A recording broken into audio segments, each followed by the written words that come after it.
Hey everybody, this is Petey from the Spinner Rack, and today I want to do a video on one of the best comic books that is out today, right? And you're looking at it, you're saying, hey, what is this Treasury Edition? Didn't you just talk about this when you were talking about, what is that thing? Black Hawk, and how this in comparison wasn't the most dynamic. Well, it's a very dynamic cover, right? Now, we also have Skybound, who's kind of running the G.I. Joe universe with the Transformer universe. So we have that out, and this is a reprint of, this is also a reprint, but a larger edition. And Void Rivals was the start of this sort of universe. I think I did a video. Well, we've talked about it before, but we're introduced to Transformers, and the Transformers and G.I. Joe, once again, are in the same universe. They both connected by Hasbro. This is a reprint of this big issue, right? So I'm going to show you why this is the most dynamic book out right now, right? So we're going to look at the Treasury for 2 seconds, right? We look at this, and we open it up. I mean, I had to get this Treasury Edition. Let me move this over a little. Right here, right? Now, this is giving you the classic kind of, not necessarily Marvel's storytelling, but like Jim Shooter's storytelling, right? Everything is clear. So classic iconic look here. All the characters, you got there's so much stuff happening on the page, right? So it sets up that on this kind of butte type of thing. There's a war going on, something is going to happen. You kind of won something, right? So if you're looking at it and you're taking away like all the dialogue, you get to clearly see these guys are the heroes, right? So a clear establishing shot.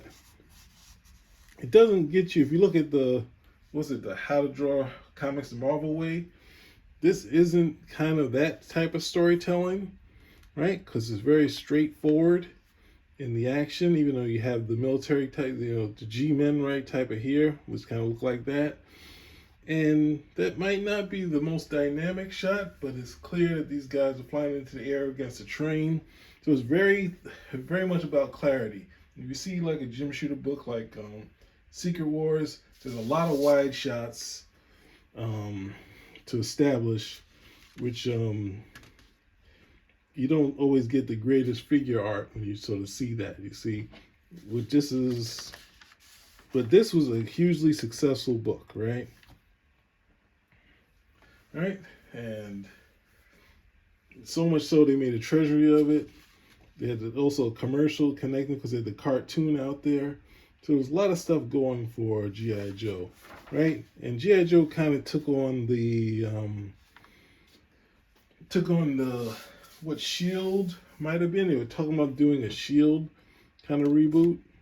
So they kind of used that. So this is your war comic, but this kind of has the Shield type of stuff here. And they put a lot of it, it's like these extreme wides, right? They don't want you to see that type of stuff. So you can see everything that's happening here. It doesn't always leave for the most dynamic type stuff. When you had an artist like Herb Trimpe, who does very dynamic stuff, but at the same time, this is very straightforward, very much something where someone coming into comics would pick it up and be like, boom, I can see this. I can see a full image of each of the characters. That's what Shooter was kind of trying to go for. Like getting these wides to establish the whole room. You get a clear sign of that. There's almost, outside of this one, which is a close-up on the person, most of the shots have backgrounds, where in comics, you only need to set up the background once, and then you know they're still, but they did add some splash here, just in case, right?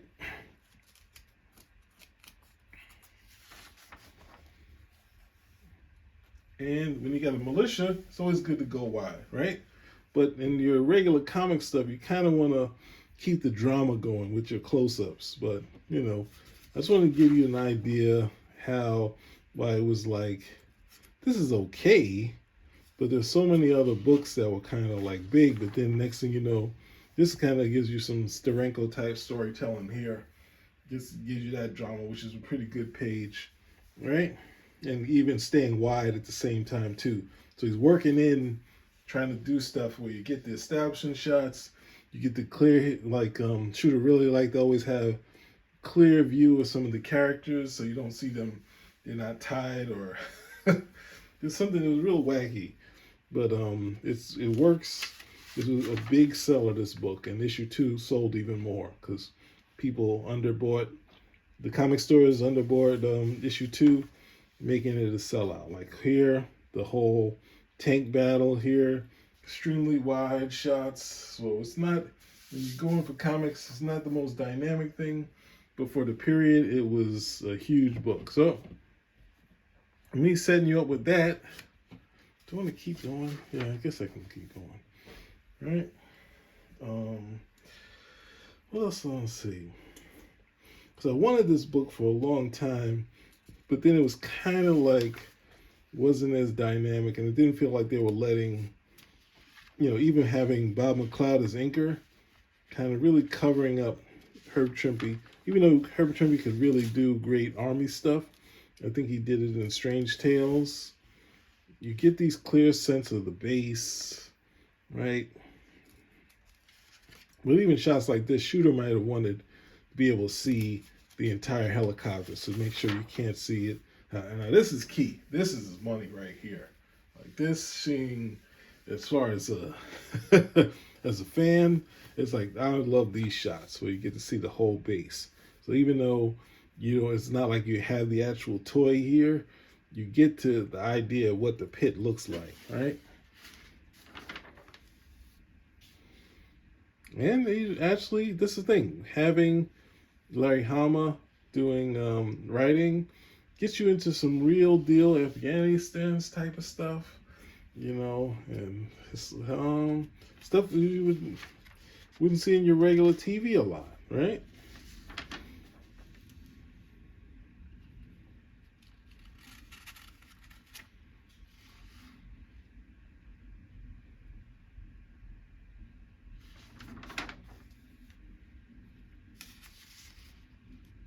And Snake Eyes, of course, was the breakout most popular character in there. Scarlet, too. They will be joined at the hip, and keep that in mind as we go along, right?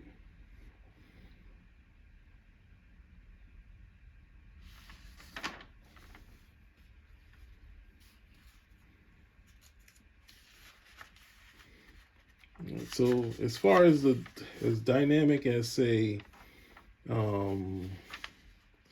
like Mike Zeck or Frank Miller or Byrne, but at the same time, it's very clean, easy to understand. This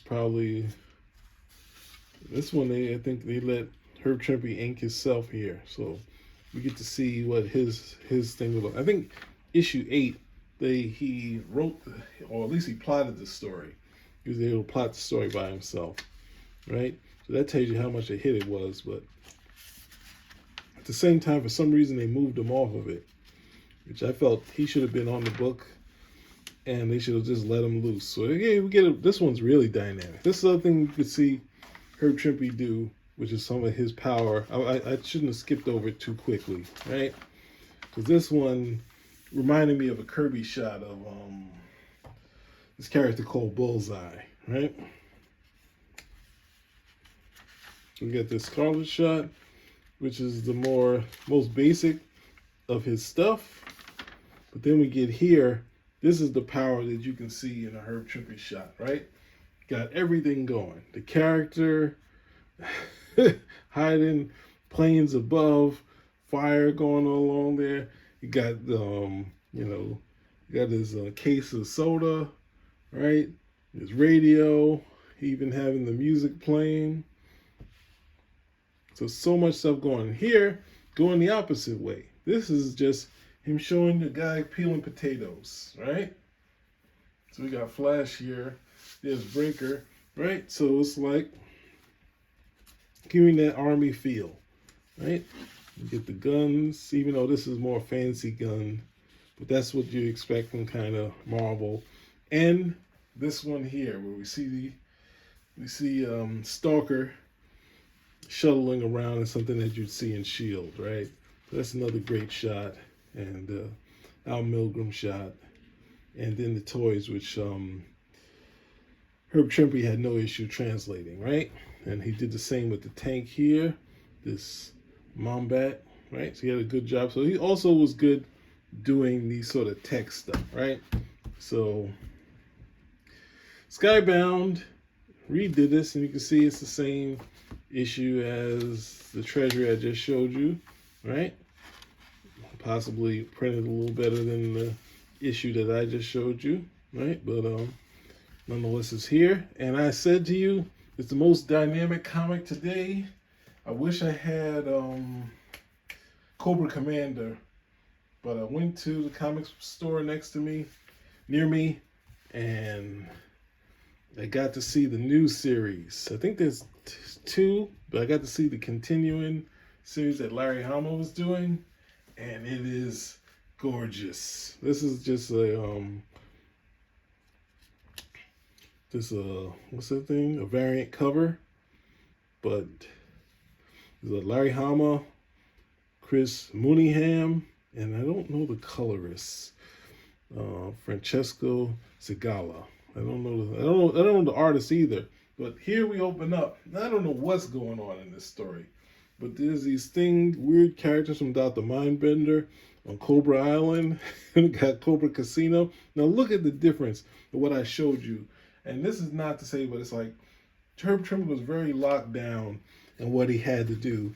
This right here is possibly the most dynamic shot of the first comic book, but at the same time, here we start off. We got these kind of zombie characters on Cobra Island, and they're these monsters, and it already starts off really dynamic, right?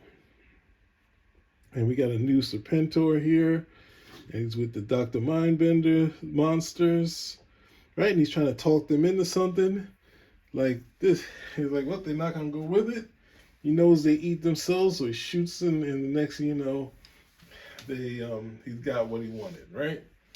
So it's like, I was looking at this, I was in the store, and I was like, wow, this was kind of mind-blowing how great this issue looked, right? So I definitely recommend it. It's always tough because I bought G.I. Joe, I think from like 40 something to like 70 something. And I think Todd McFarlane did it, but his issue isn't that great. There's some who's that guy? Marshall Rogers, who did some good stuff here. But this Serpentor seems like he's a little more formidable than the one that I feel like the cartoon and the comic was forced on. And he wasn't really like a character that was that great. But they seem like they're getting one that's kind of a little more up to what he was supposed to be, right? But we're in Arlington Cemetery. Now this is a great scene. Like this, we went from this dark monster thing to this army scene. So this guy can do monsters, and he also can do, like, if you ever had someone who served the military, you don't have to be the Arlington. They do it the same way, right? So if you ever had a military thing, they might not have the gun salute, but this part of the flag, if you had, I think my stepfather, when he passed, and my grandfather, when they do this stuff and they fold the flag, it takes forever. And it's a very emotional thing that they do. And he really captured it in this. Let me move in a little further. I'll go on this. I can move in further with this, right? Yeah. Let's pull out. Pause. Right? So we showed you the cool stuff. We moved in, right? And there's no realer scene than a military person outside of, if you ever in the South, then the funeral procession, that had me in tears. But this moment, they've added the rain to add a little more power to the scene. But this guy, I've never seen his art before, but he really knows what he's doing. So he went from fantastical to reality, and he does both just as well, right? And we get back to the Cobra Commander, right? So we're not necessarily dealing with story, but this guy's, he can do regular people, does cool Cobra stuff, right? Does the wide this community that Cobra is taking over, this town of Springfield.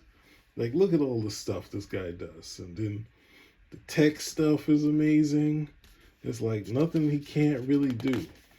Like, and then of course they figure out the Serpentor is up to no good, right?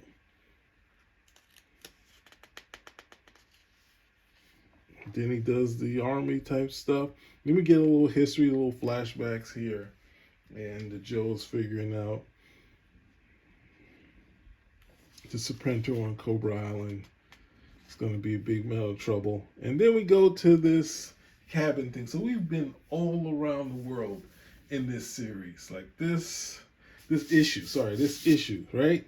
So we go to the small cabin. We see this wolf carrying a young over. And we get to Scarlet and brings this animal over to Snake Eyes. And I didn't know they got together. I didn't know what happened.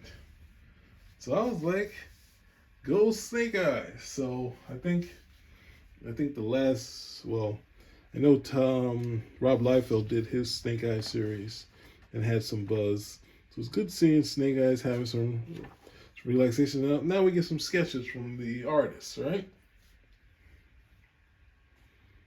We have Alpha. We have the Serpenticon, Cobra Commander, and then Duke. So I don't have this issue of Duke, but this another artist, Tom Riley, looks somewhat like someone I've seen before, but I don't remember him. But this art looks amazing too.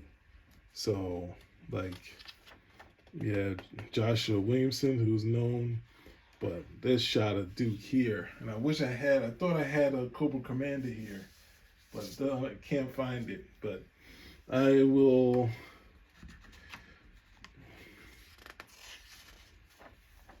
And we find Duke in trouble, right? So we got through the first one, and then we're just gonna look through the second one, and we're gonna call it a day. But I think the last thing I recommended was the Thing series.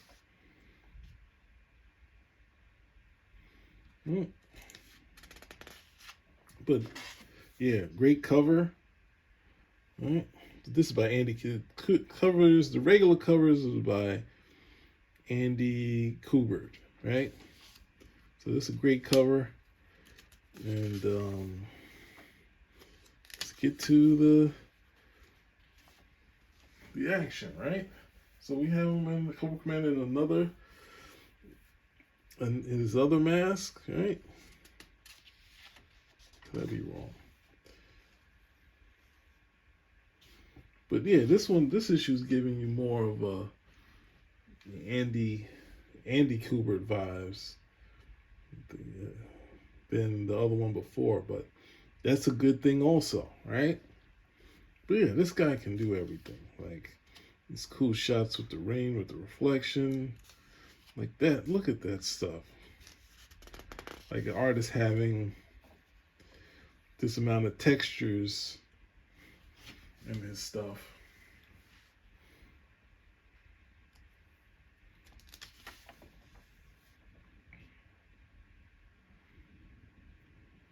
And this is the thing, we're different from the other one. When you have like the guns and whatnot, you want to try to pull back so you can have some cool shots to keep the fans in there, right? But it's a big difference when you have something which is possibly easiest for the fans to get, kind of almost like DC storytelling, which was very clean and clear. But it's like Larry Hama getting to do his thing. I know he put out a thing of saying, you know, having to still do comics, and I'm sorry that he has to continue to do comics, but at the same time, he does them well. He does them well. It's up to 300, right?